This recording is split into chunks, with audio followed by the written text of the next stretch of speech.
শেখ হাসিনার বিরুদ্ধে সাক্ষ্য দিতে আন্তর্জাতিক অপরাধ ট্রাইব্যুনালে গেছেন এনসিপির আহ্বায়ক নাহিদ ইসলাম। এর আগে ট্রাইব্যুনালের জোড়ার রাষ্ট্রপক্ষের সাক্ষী দৈনিক আমার দেশের সম্পাদক মাহমুদুর রহমান বলেন, শেখ হাসিনার গত ১৭ বছরের শাসনামলে যোগ্যতার ভিত্তিতে কারো পদোন্নতি হয়নি। ক্ষমতাচ্যুত প্রধানমন্ত্রী শেখ হাসিনা সহ ৩ আসামির বিরুদ্ধে জুলাই আগস্টের মানবতাবিরোধী অপরাধের মামলায় আন্তর্জাতিক অপরাধ ট্রাইব্যুনাল ১-এ দৈনিক আমার দেশের সম্পাদক মাহমুদুর রহমানের জবানবন্দি শেষ হয়েছে।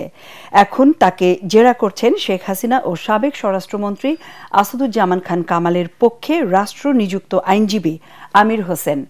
জবানবন্দি শেষে মাহমুদুর রহমান বলেন, ফ্যাসিস্ট শাসনের বিরুদ্ধে ন্যায় বিচার প্রতিষ্ঠা করা গেলে ভবিষ্যতের সরকার সতর্ক হবে। বিচারের মাধ্যমে জাতির ১৫ বছরের দুঃশাসনের পুনরাবৃত্তি যেন না হয় তা নিশ্চিত করতে আদালতের কাছে ন্যায় বিচার প্রত্যাশা করেন তিনি।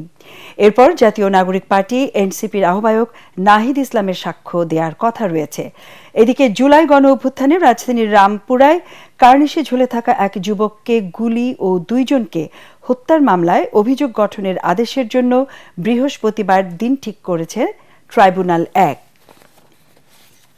উনি যেটা বলেছেন উনি ৩টা কথা বলেছেন যে জাতিসংঘের রিপোর্টে ১৪০০ মানুষকে হত্যাকাণ্ডের ঘটনা বলা হয়েছে।